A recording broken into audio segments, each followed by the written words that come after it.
ಇನ್ನು ಮುಂದೆ ನಿಮ್ಮ ನೆಚ್ಚಿನ ಧಾರಾವಾಹಿಗಳ ಫುಲ್ ಎಪಿಸೋಡ್ಗಳು ಸನ್ ನೆಕ್ಸ್ಟ್ ಆಪ್ನಲ್ಲಿ ಮಾತ್ರ. ಮಗುನ ನೀನು ಸಾಯಿಸಿಲ್ಲ ಅನ್ನೋದೇ ತಾನೇ ಸತ್ಯ. ನೀವದನ್ನ ಸತ್ಯ ಅಂತ ಹೇಳ್ತಾ ಇದ್ದೀರಾ, ಆದ್ರೆ ಅದಕ್ಕಿಂತ ನನ್ನ ಹೊಟ್ಟೆಲಿ ಮಗು ಇಲ್ಲ ಅನ್ನೋ ಸತ್ಯನೇ ಇಲ್ಲಿ ಎಲ್ಲರಿಗೂ ದೊಡ್ಡದು. ಇವತ್ತು ಈಶ್ವರಿ ಮನೆಗ್ ಬಂದು ಅಬ್ಬಿ ಜೈಲ್ಗೆ ಹೋಗೋದಕ್ಕೆ ಕಾರಣ ನಾನು, ನೀವು.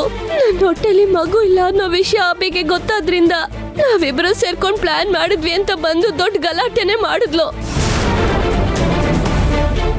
ನಾಳೆ ಬೆಳಗ್ಗೆ ಹಾಸ್ಪಿಟಲ್ ಕರ್ಕೊಂಡು ಹೋಗಿ ಸ್ಕ್ಯಾನ್ ಮಾಡಿಸ್ತಾರಂತೆ. ಅವಾಗ ನನ್ನ ಹೊಟ್ಟೆಲಿ ಮಗು ಇಲ್ಲ ಅನ್ನೋ ವಿಷಯ ನನ್ನ ಗಂಡಂಗೆ, ನಮ್ಮ ಮಾವಂಗೆ, ಆ ಭಾರ್ಗವಿಗೆ, ಸರ್ವಮಂಗಳಂಗೆ, ಈ ಮನೆಗೆ, ಇಡೀ ಊರಿಗೆ ಗೊತ್ತಾಗತ್ತೆ.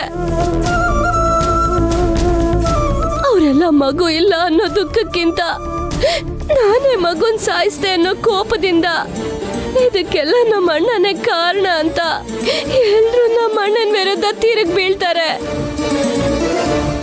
ನನ್ನ ತಂಗಿ ಹೊಟ್ಟೆಲ್ ಹುಟ್ಟೋ ಮಗುವಿಂದ ನನಗೆ ಕಷ್ಟ ಬಂದ್ರೂ ಪರವಾಗಿಲ್ಲ, ನನ್ನ ತಂಗಿ ಮಗು ಆರೋಗ್ಯವಾಗಿ ಹುಟ್ಟಬೇಕು ಅಂತ ಪ್ರತಿದಿನ ನಮ್ಮ ಅಣ್ಣ ನನ್ನ ಮಗು ಬಗ್ಗೆ ಯೋಚನೆ ಮಾಡ್ತಾ ಇದ್ದ. ಆದ್ರೆ ಆ ಪಾಪೆಗಳು ನಮ್ಮ ಅಣ್ಣನ ಮನ್ಸನ್ನ ಅರ್ಥ ಮಾಡ್ಕೊಳ್ದೆ ಕೊಲೆಗಾರ ಅನ್ನೋ ಪಟ್ಟ ಕಟ್ಬಿಡ್ತಾರೆ. ಇದನ್ನೆಲ್ಲ ನಾನು ಹೇಗ್ ನನ್ನ ಕಣ್ಣಿಂದ ನೋಡ್ಲಿ? ಇದ್ರ ಬದಲು ನಾನೇ ಸತ್ತು ಹೋಗ್ಬಿಟ್ರೆ ಯಾರ್ ತಾನೇ ಮಗು ಬಗ್ಗೆ ಯೋಚನೆ ಮಾಡ್ತಾರೆ ಹೇಳಿ? ಮರಾನೇ ಉರುಳು ಹೋಗ್ಬಿಟ್ರೆ ಹೂ ಬಗ್ಗೆ ಯಾರು ಚಿಂತೆ ಮಾಡ್ತಾರೆ? ನೋಡು ತುಳಸಿ, ಒಂದ್ ಮರದಲ್ಲಿ ಒಂದೇ ಹೂ ಬಿಡೋದಿಲ್ಲ.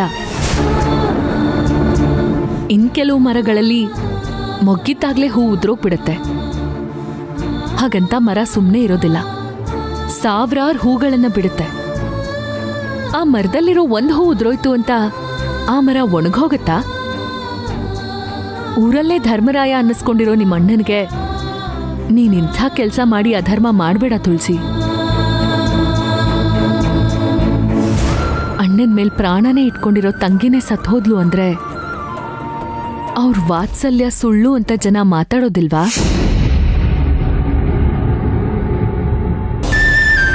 ಅಣ್ಣ ತಮ್ಮಂಗ್ ಮಾದರಿ ಅಂದ್ರೆ ರಾಮ ಲಕ್ಷ್ಮಣ, ಅದೇ ಅಣ್ಣ ತಂಗಿಗ್ ಮಾದರಿ ಅಂದ್ರೆ ಶಿವರಾಜು ತುಳಸಿ ಅಂತ ಇಡೀ ಊರ್ ಜನನೇ ಮಾತಾಡ್ತಿದ್ದಾರೆ.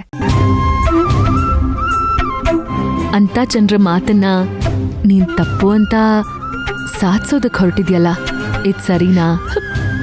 ಇಲ್ಲ ತಹಸೀಲ್ದಾರ್,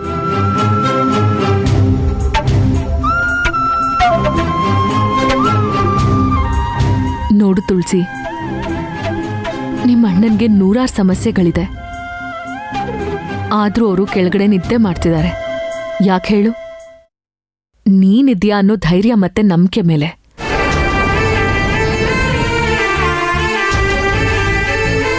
ಇಂಥ ಅಣ್ಣನಿಗೋಸ್ಕರ ನೀನ್ ಬದುಕ್ಬೇಕಾ ಬೇಡ್ವಾ? ಈ ಪ್ರಪಂಚದಲ್ಲಿ ನಾವ್ ಏನೇನ್ ಬೇಕಾದ್ರೂ ಬೇಡ ಅಂತ ಧಿಕ್ಕರಿಸಿ ನಿಲ್ಬಹುದು.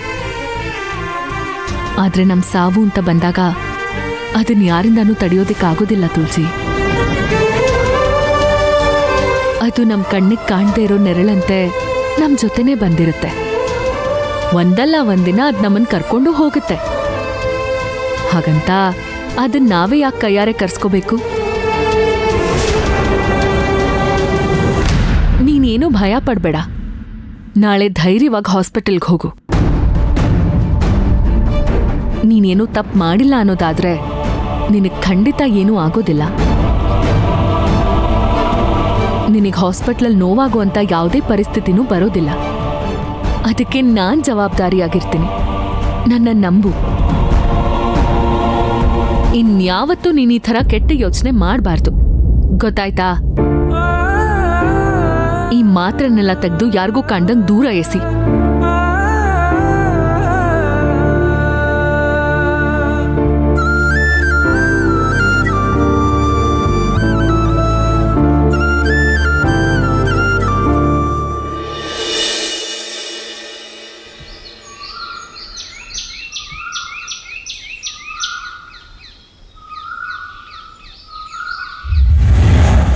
ಅಮ್ಮ, ನಾವಿಷ್ಟು ಚೆನ್ನಾಗಿರೋ ಸೀರೆ ಉಟ್ಕೊಂಡು ಚೆನ್ನಾಗಿ ರೆಡಿಯಾಗಿ ಹೋಗ್ತಿದೀವಲ್ಲ, ಅತ್ತೆ ಏನೋ ಹೇಳಲ್ವಾ ಅಮ್ಮ?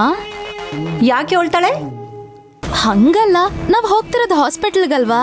ನಾವಿಬ್ರು ನೋಡಿದ್ರೆ ಯಾವ್ದೋ ಫಂಕ್ಷನ್ ರೆಡಿ ಆಗಿ ಹೋದಂಗ್ ಹೋಗ್ತಿದೀವಿ.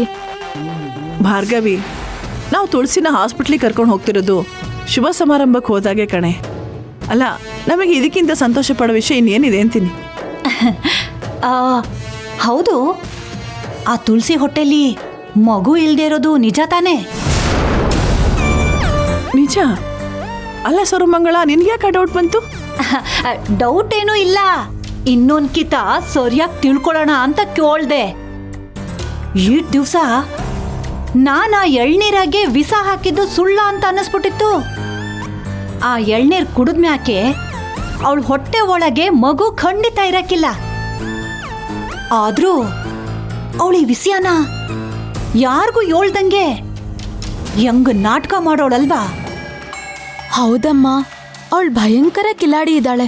ಅವಳದ್ ಎಲ್ಲಾ ಸತ್ಯಗಳು ಗೊತ್ತಾದ್ಮೇಲೆನೆ ನಾವ್ ನನ್ ಗಂಡನ್ ಹೊರಗಡೆ ಬಿಡ್ಸೋದಿಕ್ಕಾಗೋದು. ಅಷ್ಟೇ ಅಲ್ಲ ಕಣೆ, ಅವಳನ್ನ ಈ ಮನೆಯಿಂದ ಹೊರಗೆ ದಬ್ಬಿದ ಮೇಲೇನೆ ನಾವೆಲ್ಲರೂ ಈ ಮನೇಲಿ ಸಂದಾಗಿರಕ್ಕಾಗೋದು. ಅತ್ತೆ, ಇದೆಲ್ಲ ಆಗತ್ತೆ ಅಲ್ವಾ? ಈಗ ನಿನಗೂ ಅನುಮಾನನ ಭಾರ್ಗವಿ? ನೋಡು, ತುಳಸಿಗೆ ಅಬಾರ್ಷನ್ ಆಗಿರೋದು ಸತ್ಯ ಅಲ್ಲ. ಅವಳು ಹೊಟ್ಟೆಲ್ ಮಗು ಏನಾದರೂ ಇದ್ದಿದ್ರೆ ಅವಳು ಯಾಕೆ ಅವ್ರ ಅಣ್ಣನ ಮನೆಗೆ ಓಡೋಗ್ತಾ ಇದ್ಲು? ನಮ್ಮ ಕೈನ ಹಿಡ್ಕೊಂಡು ದರ ಅಂತ ಹೇಳ್ಕೊಂಡು ಬನ್ನಿ ಹಾಸ್ಪಿಟ್ಲಿಗೆ ಟೆಸ್ಟ್ ಮಾಡಕ್ ಹೋಗೋಣ ಅಂತ ಕರಿತಿದ್ಲು. ಅವಳಿಗೆ ಧೈರ್ಯ ಇಲ್ಲ, ಅದಕ್ಕೆ ಓಡ್ ಹೋಗಿದ್ದಾಳೆ.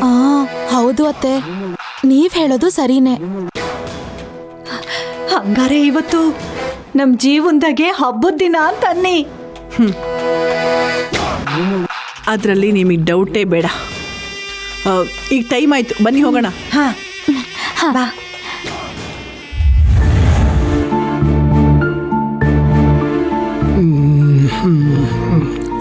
ಇಂದ್ರ, ಅಪ್ಪ ಬಂದೆ.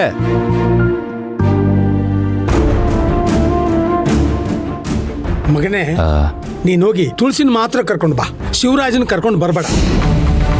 ಅಪ್ಪ ಏನ್ ಮಾತಾಡ್ತಾ ಇದೀಯಾ? ಅಲ್ಲ, ಭಾವನ್ನ ಇಷ್ಟೇನ ನೀನ್ ಅರ್ಥ ಮಾಡ್ಕೊಂಡಿರೋದು? ಮಗನೇ, ನೀನ್ ಮೊದಲು ನನ್ನನ್ನು ಅರ್ಥ ಮಾಡ್ಕೋ. ನನಗೆ ಶಿವರಾಜ್ ಮೇಲೆ ಯಾವ ದ್ವೇಷನಿಲ್ಲ ಮಗನೇ. ಆದ್ರೆ ನನ್ನ ಮೊಮ್ಮಗ್ಗಿನ ಹೆಚ್ಚು ಕಮ್ಮಿ ಆಗ್ಬಾರ್ದಲ್ವಾ, ಅದೇ ನನಗೆ ಭಯ. ಅನ್ನಂಗಿಲ್ಲ ಹೂ ಅನ್ನಂಗಿಲ್ಲ, ಇದೊಂದು ಹೇಳ್ತಿರ್ತೀರಾ. ಸಾವಿತ್ರಿ, ನಿನಗೆ ಅರ್ಥ ಆಗಲ್ಲ, ಬಾಯಿ ಮುಚ್ಕೊಂಡು ಸುಮ್ಮನೆ ನಿಂತ್ಕೋತೀಯ? ಮಗನೇ, ಆ ಶಿವರಾಜ್ ಆಸ್ಪತ್ರೆ ಬರ್ತೀನಿ ಅಂತ ಹೇಳ್ತಾನೆ, ಅವನಿಗೆ ತಿಳಿಸಿ ಹೇಳು, ತುಳಸಿನ ಮಾತ್ರ ಕರ್ಕೊಂಡು ಬಾ. ಸರಿಯಪ್ಪ. ಹೌದಣ್ಣ, ನೀನ್ ಹೇಳೋದ್ ಸರಿ.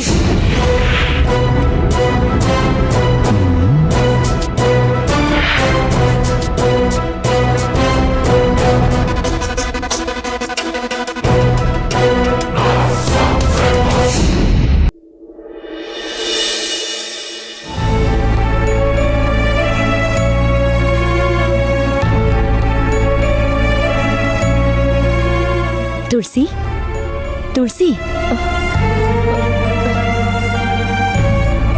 ಆಲ್ರೆಡಿ ಲೇಟ್ ಆಗಿದೆ. ಬಿಸಿನೀರು ಕಾಯಿಸಿದೀನಿ, ಬೇಗ ಹೋಗಿ ರೆಡಿ ಆಗ್ಬಾ.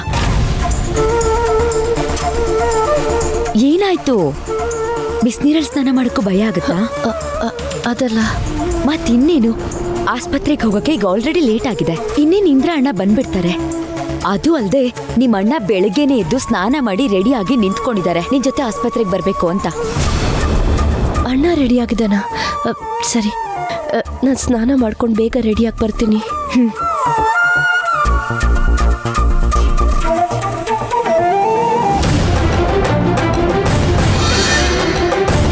ಅಮ್ಮ ಕೆಂಪಮ್ಮ, ತಹಸೀಲ್ದಾರ್ ಹೇಳ್ದಾಗೆ ಅವ್ರ ಮೂಲಕ ನೀನೇ ನನ್ನ ಕಾಪಾಡಮ್ಮ.